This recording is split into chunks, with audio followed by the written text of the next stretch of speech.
Hello, biology students. Congratulations. You have made it to day 5 of what might be 15, 20, 30 different videos that you're going to watch.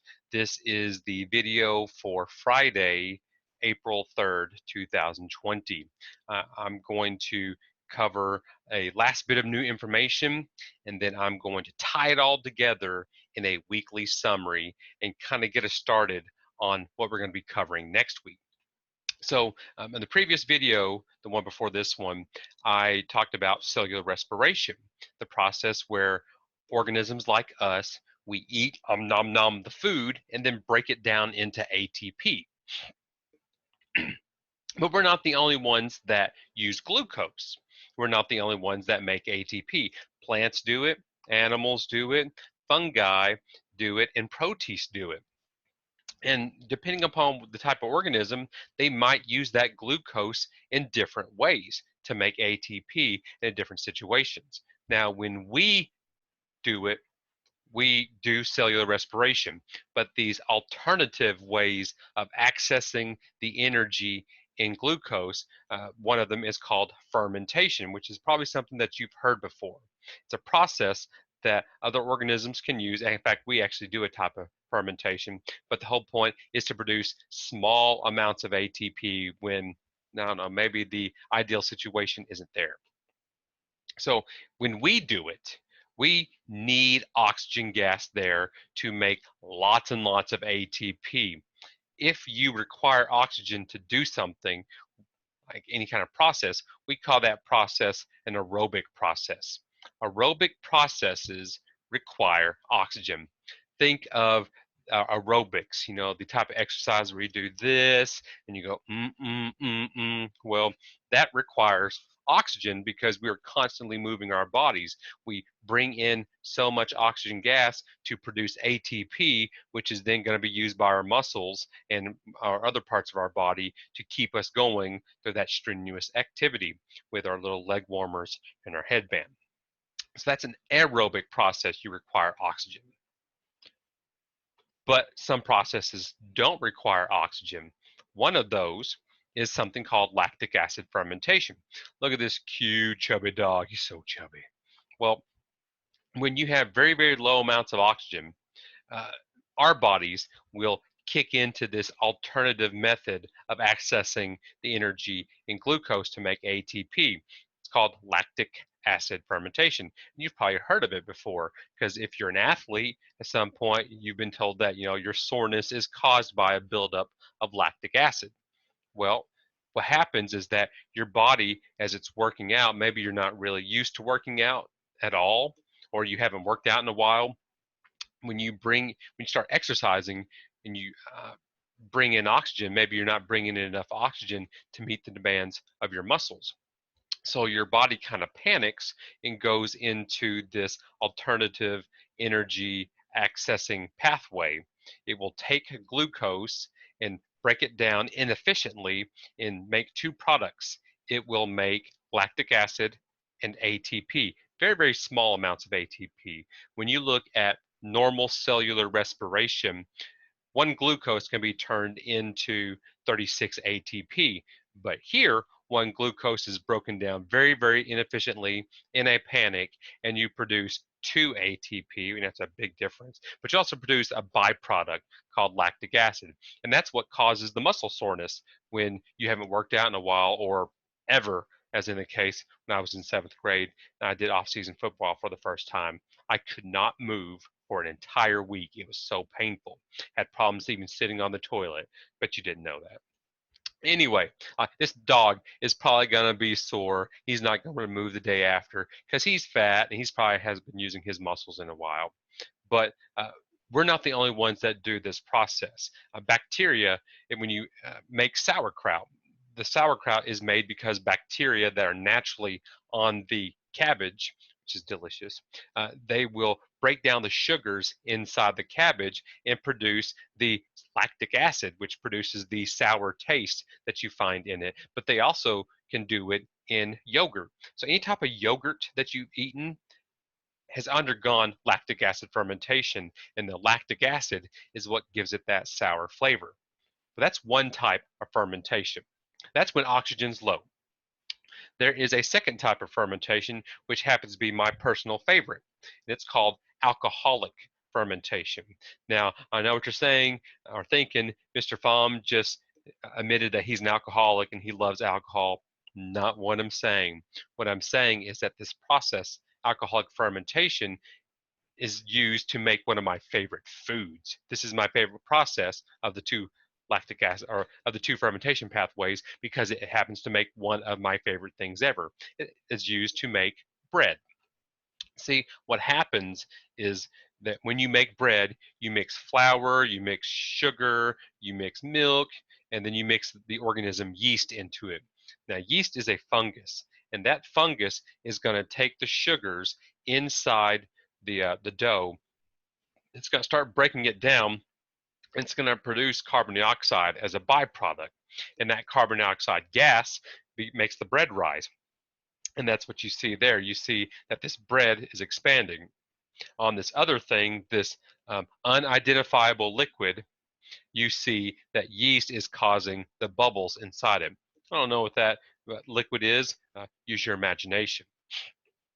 But the fungus produces carbon dioxide. It produces ATP for the yeast, but it also produces the alcohol. And that's why uh, bread that's being freshly made kind of smells like beer. It's the yeast and the alcohol. I don't know how you know how beer smells. I'm going to assume you don't know what beer smells like, but it kind of smells like bread, or bread smells like beer. Anyway, so both of these fermentation pathways, they are what we call anaerobic processes. Anaerobic meaning they do not require oxygen. Aerobic means requires oxygen. Anaerobic means doesn't require oxygen. So that's the difference between the two. And both pathways are useful. Aerobic fermentation for us because that's how we get a tremendous amount of our ATP. But these anaerobic processes, well, we use them commercially. We use them to make foods, and organisms use it to provide ATP for themselves. So that's it on the new information, the fermentation pathways. So let's tie it all together. Let's go all the way back to the beginning, to the first video, which was all about ecosystems. Having an identifiable, consistent set of biotic or living and abiotic, non-living factors. You can easily identify the living and the non-living things in this lake. Organisms live in these ecosystems because it's a system of living and non-living things. Well, if you're an organism living in this ecosystem, you've probably been there for a while. And the fact that you simply can exist there probably means that you have evolved strategies which allow you to survive. And survival is, well, it's all kinds of things. For example, organisms that are a brownish color can live in areas that are browner. They blend into the environment. They camouflage. So you are probably a good fit for that environment. It's not that the environment's a good fit for you. It's always, according to evolutionary theory, the organisms, the populations, they have evolved to live in these environments. Survival means meeting your needs. So any kind of organism, whether you're plant, animal, fungus, protist, bacteria, doesn't matter. You have evolved strategies to live in that environment, in that ecosystem, which means that living there means meeting all of the needs necessary to keep you alive. And what are the needs for an organism? Well, shelter, food, water, and a reproductive strategy. The thing about living in an ecosystem is that there's always limited resources. So when I was in the forest, you see plants growing everywhere, but you don't see plants everywhere on the floor because as trees get bigger and bigger, they begin to spread their branches out and their leaves begin soaking up all of the sunlight. And now all of a sudden, any plants that are below them, they don't have access to that sunlight. So uh, just for plants, they are competing against each other. Even trees of the same species, plants of the same species, they are competing against each other for those resources, for space, for light, for water, to nutrients. So competition can occur with your own species or with different species and even different organisms. Uh, oh, I kind of jumped ahead of myself. Plants can even compete for mates too. You didn't know that. Plants are autotrophs. They are organisms that can, they do not consume other organisms for food. They instead make their own food through photosynthesis. Photosynthesis takes carbon dioxide, it takes water, and it takes energy from the sun to make glucose, which is their food, the food for the plants or the algae, whatever photosynthetic organisms are out there. But they also produce oxygen gas as a byproduct. And who uses that? Well, we do. The animals, other plants can even consume other plants. Bacteria and fungi, we all use what plants make. So if they're autotrophs, they make their own food. We are all heterotrophs. We must consume other organisms to meet our food and nutrient needs. Oh, look at that bullfrog. Bullfrogs are jerks, by the way. It's eating another frog. How mean. All right. So we need it for energy. We need it for nutrients necessary to replace missing things in us. We're constantly losing molecules. We're losing carbohydrates, lipids, and proteins. They're breaking down. For example, I do this and I'm just losing skin all the time. I need to replace that skin. And to replace skin, I need the nutrients, the building materials, and especially the energy to do all that. And then finally, all plants, animals, proteins, and fungi, they undergo cellular respiration. Never think that plants just do photosynthesis. They actually have to break down the food that they make so they can access that energy. So bacteria, they don't undergo cellular respiration. They undergo something different. All right, last thing, photosynthesis and cellular respiration, they are two processes that are linked together in a cycle. Does that look like a cycle to you? Yeah, there we go. If this is the photosynthesis side and this is the respiration side, they link together. They are a cycle. What is made in one thing provides the materials for the next thing, and vice versa. They make energy and nutrients available for most of the life on Earth. Not all life depends upon cell respiration and photosynthesis to meet their needs, but for a good portion of the life on Earth, yeah, they are a cycle that help each other out.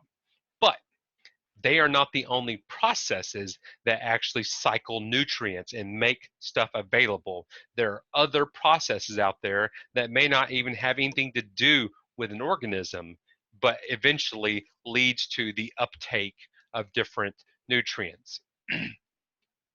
Things like the carbon cycle and the nitrogen cycle. These all make very, very uh, important nutrients available to all organisms on this earth. But that is a story for another day.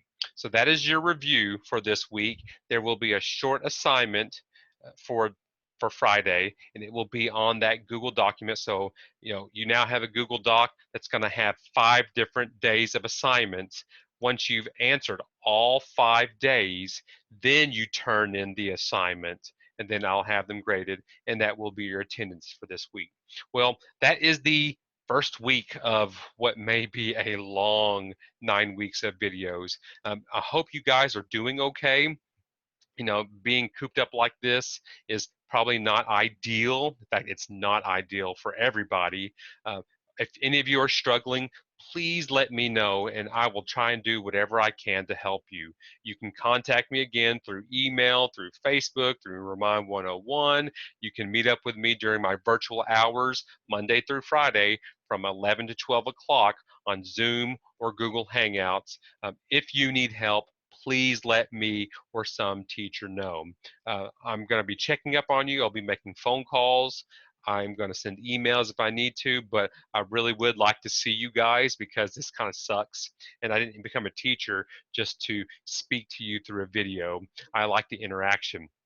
So if you watch this video and you're like, hey, I want to meet him during his hour, it doesn't even have to be during that hour. That's fine. But please do it. So that is it for today. Please do the assignment. I hope you have a good weekend, and I will Talk to you later. Bye.